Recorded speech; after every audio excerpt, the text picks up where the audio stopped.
सदा अनादि और आदि रचना के रूहानी नशे में रहने की, सदा हर घड़ी उत्सव मनाने की, सदा सेवा के उमंग उत्साह में रहने की, सदा माया की हर परिस्थिति को खेल समझ साक्षी हो देखने की, सदा परमात्मा पिता के साथ हर कदम में साथीपन चलने की, हम आत्माओं को हर घड़ी उमंग उत्साह में रहने की विधि समझाने वाले विश्वेश्वर परमात्मा के हम आत्माओं के लिए आज की अव्यक्त मुरली से शिक्षाएं।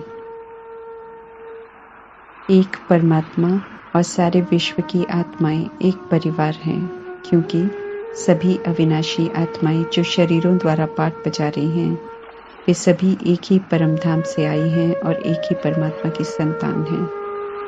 इसी सत्य स्वरूप में सभी को देखने की श्रीमत देते हैं परमात्मा। सब अपने हैं, इसलिए परमात्मा पिता समझाते हैं कि सबसे पहले किसी की भी कमी कमजोरी को नहीं देखना है, बल्कि जो गुण और शक्तियां हमें परमात्मा से प्राप्त हुई हैं, उसका सहयोग देकर उनकी भी कमी कमजोरी को खत्म करने में मददगार बनना है।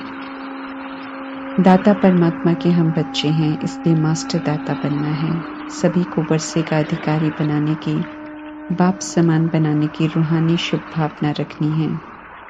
जैसे परमात्मा हम कंगाल, दुखी, अशांत बन गई आत्माओं को शांत, सुखी, संपन्न बनाते हैं, ऐसे ही हम आत्माओं से भी चाहते हैं कि हम सब भी श्रेष्ठ कामना रखें कि सर्व आत्माएं कंगाल से माला माल, दुखी से सुखी, अशांत से शांत बन जाएं। ऐसे मास्टर दाता बनना है।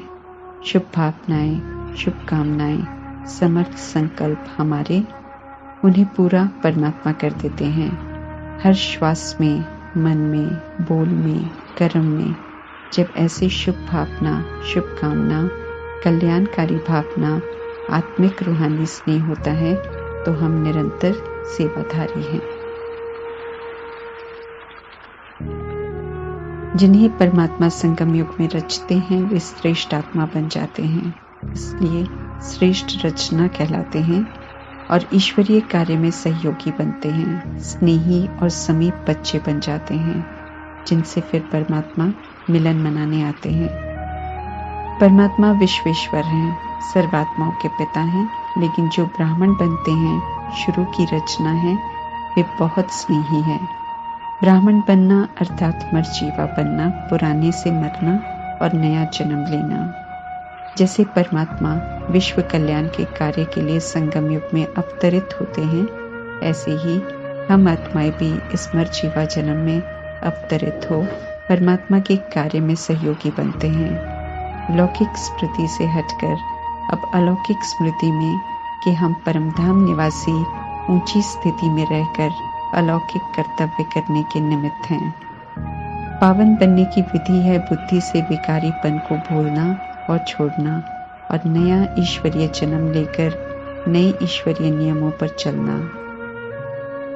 शिवरात्रि निराकार परमपिता परमात्मा का सृष्टि रूपी ड्रामा में प्रवेश करने का दिन है, लेकिन दुनिया वाले उसे शिव शंकर और पार्वती के विवाह के रूप में मनाते हैं और संगम युग में हम सब उसे परमात्मा के जन्मदिन के रूप में मनाते हैं। और परमात्मा भी शिवरात्रि के उत्सव को ही ब्राह्मण जीवन के अवतरण का जन्मदिन कहते हैं, अर्थात परमात्मा का और हम आत्माओं का नया जन्मदिन शिवरात्रि है। रूहानी बच्चे और रूहानी पिता एक दूसरे का जन्मदिन मनाते हैं। इस दिन पिता होने के नाते परमात्मा को खुशी होती है जब वे बच्चों को स्नेह, सहयोग और हिम्मत से आगे बढ़ते हुए देखते हैं। कहीं भी रहते हो, लेकिन इस दिन सभी को परमात्मा से दिल की मुबारक मिलती है। अलौकिक ब्राह्मण जन्म में इस विधि से शिवरात्रि मनाते हैं। शिवरात्रि वाले दिन भगतपन जो अज्ञानता में करते थे, उसकी समझ नहीं होती, परंतु परमात्मा ध्यान खिंचवाते हैं उस तरफ जो भगत करते हैं। शिवरात्रि के दिन खास बिंदु रूप की विशेष स्मृति रहती है। अक्सर शिव को शंकर के साथ मिला देते हैं, लेकिन शिवरात्रि वाले दिन कोई साकार रूप का यादगार नहीं बनाते हैं, लेकिन निराकार परमात्मा की शिवलिंग के रूप में पूजा करते हैं। समझते नहीं हैं यथार्थ, लेकिन इस दिन विशेष बिंदु रूप का महत्व होता है। निराकार परमात्मा सूक्ष्म है, ज्योति बिंदु स्वरूप है, लेकिन शक्तियों के, गुणों के, ज्ञान के सिंधु हैं। परमात्मा से प्राप्त गुणों को, शक्तियों को, ज्ञान को, विशेषताओं को कौन कितना धारण करता है, परमात्मा उसे देखते हैं और धारणा करने वाले आत्मा पर अविनाशी भव, अमर भव, अचल अडोल भव के वरदानों की वर्षा करते हैं। दुनिया वाले स्थूल फूलों की वर्षा करते हैं, निराकार परमात्मा के अविनाशी अलौकिक पुष्प उनके वरदान हैं जिनकी वर्षा परमात्मा करते हैं। स्नेही आत्माएं वे हैं जो परमात्मा को गुप्त वेश में पहचान लेती हैं और उनकी बन जाती हैं, देर नहीं लगाती हैं, झट से समर्पित हो जाती हैं, आज्ञाओं का पालन कर लायक बनती हैं, समीप स्थान प्राप्त करती हैं। आज हम आत्माओं को स्पष्ट ज्ञान मिल रहा है हर बात का, लेकिन उन आत्माओं को शुरू में ज्ञान नहीं मिला था, लेकिन सच्चा स्नेह था परमात्मा के लिए। संगम युग में भी जब भूल भुलैया का खेल का राज मालूम चलता है, तो ये स्नेही आत्माएं ही भूलों को स्वीकार कर स्वयं को करेक्ट कर बाप समान बनती हैं, साथ जाती हैं, साथ परम धाम में थोड़ा समय रहती हैं और पुनः फिर ड्रामा में खेल शुरू होता है तो ड्रामा में प्रवेश करती हैं। 5000 साल के बाद पुनः मिलन जब होता है तो परमात्मा को विशेष खुशी होती है बिछड़ी हुई स्नेही आत्माओं से मिलने की। शिवरात्रि अवतरण दिवस है जिस दिन परमात्मा अपनी आदि रचना से मिलते हैं। बच्चों से ज्यादा पिता परमात्मा को खुशी होती है। नाज है परमात्मा को उन बच्चों पर जो बाप समान बनते हैं। वे सूर्यवंशी आदि रचना कहलाते हैं और श्रीमत प्रमाण चलते हैं। ब्राह्मण सो देवता बनते हैं। हम आत्माओं से भी परमात्मा पूछ रहे हैं कि हम सूर्यवंशी बन रहे हैं या क्षत्रिय। सर्व विश्व की आत्माएं विश्व की अनादि रचना है, लेकिन जो ब्राह्मण बनते हैं वे आदि भी हैं और अनादि भी हैं। ये रूहानी डबल नशा है।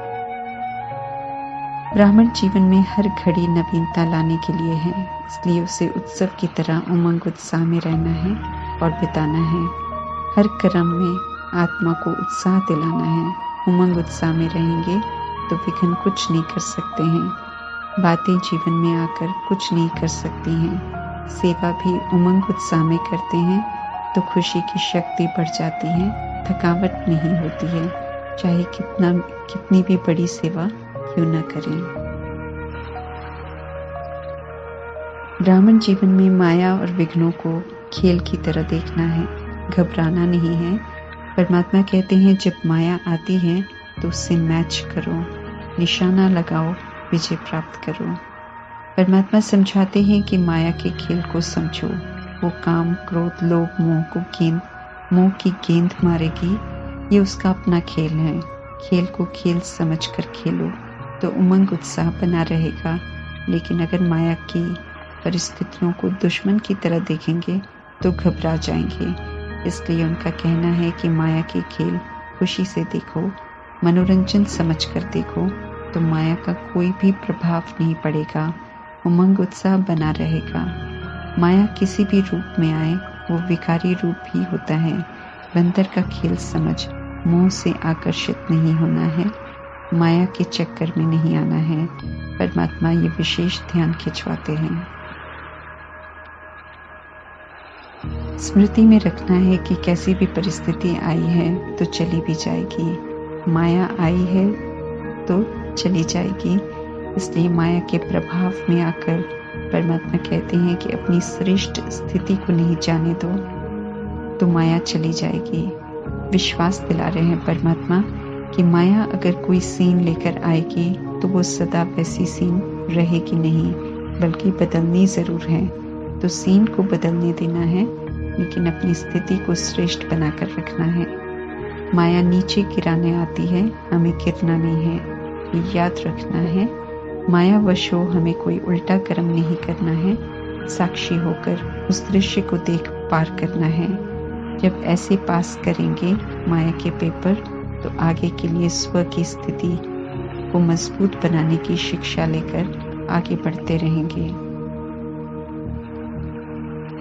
उत्सव और उत्साह में रहने के स्लोगन को सदा साथ रखना है, हमें सदा याद रखना है और अनुभव भी करना है। इसकी विधि है साक्षी होकर देखना है और परमात्मा का साथी बन के रहना है। इस विधि से चलेंगे तो सहज ही मायाजीत बन अनेक जन्मों के लिए जगत जीत बन जाएंगे। परमात्मा के संग सदा रहने का गोल्डन ऑफर परमात्मा स्वयं ही संगम युग में करते हैं, इसलिए कहते हैं सदा साथ रहो। परमात्मा का साथ ऐसा है जो साथ रहते हुए भी स्वतंत्र रहेंगे, कोई बंधन अनुभव नहीं होगा। परमात्मा की याद में बना हुआ भोजन दुख भंजन भोजन कहलाता है। संगम युग में ही ये शुद्ध याद का भोजन मिलता है, क्योंकि परमात्मा की यथार्थ समझ अभी ही मिलती है। इसलिए याद भी यथार्थ अभी होती है, जिससे मन शुद्ध और पवित्र होते हैं तो दुख दूर हो जाते हैं। अभी समझ मिलती है कि अशुद्ध धन अपने साथ चिंताएं भी लाता है और खुशियां छीन लेता है। अशुद्ध मन अशुद्ध संकल्प उत्पन्न करता है और अशुद्ध धन कमाने को उकसाता है, परंतु परमात्मा कहते हैं कि शुद्ध अन्न परमात्मा की याद में बनाया हुआ भोजन मन को शुद्ध बना देता है, फिर धन भी शुद्ध हो जाता है। याद का भोजन दवाई और दुआ का कार्य करता है, कभी भी नुकसान नहीं करता है। सेफ रहना है तो परमात्मा कहते हैं कि याद में बनाओ और याद में खाओ।